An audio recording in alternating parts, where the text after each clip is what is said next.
ఏలూరు జిల్లాలో చిరుతపులి సంచారం కలకలం రేపుతోంది. తాళ్లపూడి మండలం తాడిపూడి ఇసుక ర్యాంపు వద్ద చిరుత తిరుగుతున్నట్లు స్థానికులు గుర్తించారు. చిరుత సంచారంతో స్థానికులు తీవ్ర భయభ్రాంతులకు గురవుతున్నారు. గత కొన్ని రోజులుగా వరుసగా చిరుత పులులు తిరుగుతున్నాయని అటవీశాఖ అధికారులు స్థానికులు ఫిర్యాదు చేశారు. రంగంలోకి దిగిన అధికారులు చిరుత కోసం ముమ్మరంగా జల్లెడ పడుతున్నారు.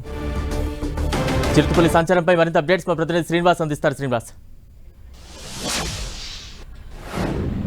బలరాం, గత వారం రోజుల నుంచి కూడా ఏలూరు జిల్లాలో పెద్ద పులి కలకలం రేపింది. దీనికి సంబంధించి కూడా అనేక చోట్ల 2 చోట్ల దాడి కూడా జరిగింది. అయితే ఈరోజు తాళ్లపూడి మండలం తాడిపూడి వద్ద గోదావరి సమీపంలో ఇసుక రేవు వద్ద చిరుతపులి ఒకటి సంచరిస్తున్నట్లు స్థానికంగా ఉన్నటువంటి కొంతమంది వారి దగ్గర ఉన్నటువంటి ఫోన్లో ఆ చిరుతపులి రేవులోకి వస్తున్న యజమానులు అయితే కూడా తీయడం జరిగింది. ఆ యజమానులు అందరికీ కూడా వాళ్ళు అధికారులు పంపడం జరిగింది. ఈ నేపథ్యంలోనే ఒక పక్కన ఏలూరు జిల్లాలో పెద్దపల్లి సంచరిస్తూ గత వారం నుంచి కూడా అనేక ప్రాంత ప్రజలు నల్లజర్ల మండలం, దెందులూరు మండలం, ద్వారకా తిరుమల మండలం ఈ ప్రాంతాల్లోని ప్రజలందరినీ కూడా భయభ్రాంతులకు గురి చేయడం జరిగింది. ప్రస్తుతం పెద్దపులి అయితే కూడా అటు గోపాలపురం మండలం, నందిగూడెం, అలాగే మాతంగి మెట్ట ఆ ప్రాంతంలో కూడా సంచరిస్తున్నట్లు కూడా పెద్దపులి అడుగుదారులను అయితే కూడా అటవీశాఖ అధికారులు గుర్తించడం జరిగింది.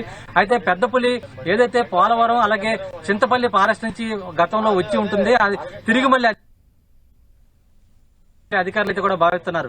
రేపు సాయంత్రానికల్లా అది చింతపల్లి ఫారెస్ట్ చేరుకుంటుందని అటవీశాఖ అధికారులు కూడా భావిస్తున్నారు. అయితే ఇప్పుడు అటు తాళ్లపూడి మండలం తాడిపూడి వద్ద చిరుతపులి సంచరిస్తుంది అనేది కూడా ఇప్పుడు ప్రజలను మరింత భయాందోళనకు గురి చేస్తుంది. అటు తాళ్లపూడి రేవు వద్దకు సంబంధించి ఎవరైతే ఇసుక పనులు చేస్తుంటారో వారందరూ కూడా రేవు వద్దకు వెళ్ళడానికి భయపడుతున్న పరిస్థితులు అయితే కూడా ఉన్నాయి. వెంటనే అటవీశాఖ అధికారులకు సమాచారం ఇవ్వడంతో వాళ్ళంతా కూడా అక్కడికి వచ్చి ఆ చిరుతపులి ఏదైతే సంచరించిందో ఆ ప్రాంతానికి సంబంధించిన పాదముద్రలు అయితే కూడా సేకరించడం జరుగుతుంది. శాఖ అధికారులు ఇస్తున్న సమాచారం ప్రకారం అక్కడికి వచ్చింది చిరుతపులి కాదు, బావురు పిల్లి అయి ఉంటుందని చెప్పి అటవీశాఖ అధికారులు కొంత సమాచారం ఇస్తున్నారు. కానీ దీనికి సంబంధించి అదే అక్కడ చూసినటువంటి అధికారులు చిరుతపులి, అక్కడ చూసినటువంటి స్థానికులు చిరుతపులి అని చెప్పి చెబుతున్నప్పటికీ అటవీశాఖ అధికారులు మాత్రం అది చిరుతపులి కాదు, మనకు సంబంధించి చిరుతపులి ఎక్కడా కూడా లేదు, దాన్ని మనం ఇతర ప్రాంతాల నుంచి కూడా అడవికి తీసుకురావడం జరిగిందని చెప్పి చెప్తున్నారు.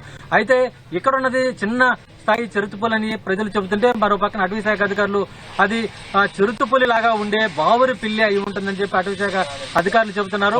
అయితే ప్రజలెవరూ కూడా భయపడాల్సిన అవసరం లేదని చెప్పి కూడా అటవీశాఖ అధికారులు చూస్తున్న నేపథ్యం. అయితే మరో పక్కన ప్రజలైతే మాత్రం చాలా భయభ్రాంతులకు గురవుతున్నారు. ఈ రోజు నుంచి ఈ ఉదయం నుంచి కూడా ఎవరు కూడా ఇసుక పనికి వెళ్లిన సందర్భంతో కూడా కనపడతలేదు. ఒక పక్క గత వారం నుంచి కూడా జిల్లాలో పెద్దపులి సంచారం అనేది కూడా పెద్ద ఎత్తున ప్రచారం జరుగుతుంది, పెద్ద ఎత్తున దుమారం ఎగుతుంది.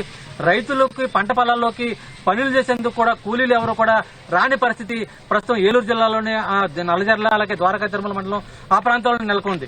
ఇప్పుడు ఈ చిరుతపులి కూడా సంచరిస్తున్నదని చెప్పి కూడా సమాచారం వస్తున్న నేపథ్యంలో అంతా కూడా కొంత భయాందోళనకు గురవుతున్నారు. అయితే అధికారులు మాత్రం ప్రజలకు భరోసా చేస్తున్నారు, అక్కడ చిరుతపులి సంచరించలేదు, బావురు పిల్లి అయి ఉంటుందని చెప్పి కూడా చెప్తున్నారు. అయితే దీనిపైన పూర్తి స్థాయిలో అధికారులు ఇంకా పాదముద్రలు సేకరించి విచారణ అయితే కూడా జరుపుతున్నారు. Balaram, right, thank you Srinivas.